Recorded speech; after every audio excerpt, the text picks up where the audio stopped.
আমি রিসেন্ট একটা চরকির web film করলাম, যেটা ডিরেকশন দিয়েছে গিয়াস ভাইয়া, আমাদের টিমের ক্যাপ্টেন। গিয়াস ভাই টিমের হয়েই খেলছি। এটা খুব শীঘ্রই এই ঈদেই চরকিতে যাবে।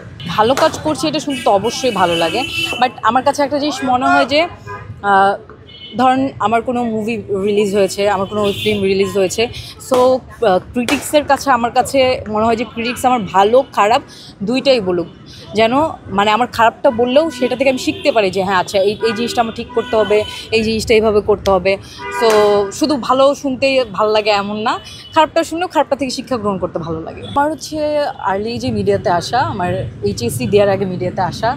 সো মিডিয়াতে এসে আমি খুব ভালো অপরচুনিটি পেয়েছি, আমি এই ক্ষেত্রে নিজেকে লাকি মনে করি। কিন্তু এরপর আমি একটু ব্রেকে চলে গেছি, আপস অ্যান্ড ডাউন থাকে, সো আপস অ্যান্ড ডাউনের জন্য একটু ব্রেকে চলে গেছি, এখন আবারই কাজে ব্যাক করছি। তো ওই যে বললাম একটা ওয়েব ফিল্ম করলাম চরকির হয়ে।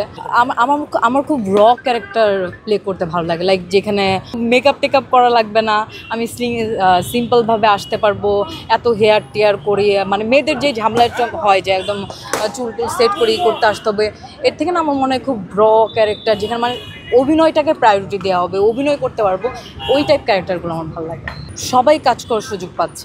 আগে যেমন একটা জিনিস ছিল যে দেখা যায় যে কিছু ফিক্সড ডিউটি, এই ফিক্সড ডিউটি মানে নিজেরা কাজ করছে, বাট এখন কিন্তু অনেক নতুনরা আসছে, সো সেই ক্ষেত্রে হচ্ছে যে অপরচুনিটি বাড়ছে, সো এটা আমাদের জন্য অবভিয়াসলি পজিটিভ। আর আপনি যেটা একটা কথা বললেন যে ছবিটার নাম জানি কী ছিল, দরদ। আচ্ছা, আনফর্চুনেটলি ওই ক্যারেক্টারটা আমার করার কথা ছিল, বাট আমার ভিসার প্রবলেমের জন্য আমি যেতে পারিনি, সো ক্যারেক্টারটাও প্লে করছে। আমি যদি ভালো স্ক্রিপ্ট পাই, আমার ক্যারেক্টার যদি ভালো থাকে, আমি যে কারোর সাথেই ছবি করতে চাই। আর শাকিব খানের সাথে আমার ছবি করার কথা ছিল, কোনো একটা কারণে ছবি করা হয় নাই। তো এরপর যদি কখনো সুযোগ হয়, আর যদি ডিরেক্টর যদি মনে করে যে আমি ওই ক্যারেক্টারের জন্য আমি ক্যাপাবল, সো অবশ্যই আমি চাই, কেন চাবো না, অবশ্যই চাই, যে কেউ চাই।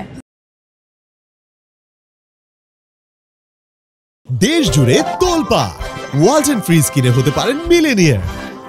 এছাড়াও রয়েছে লক্ষ লক্ষ টাকার ক্যাশ ভাউচার সহ কোটি টাকার নিশ্চিত উপহার।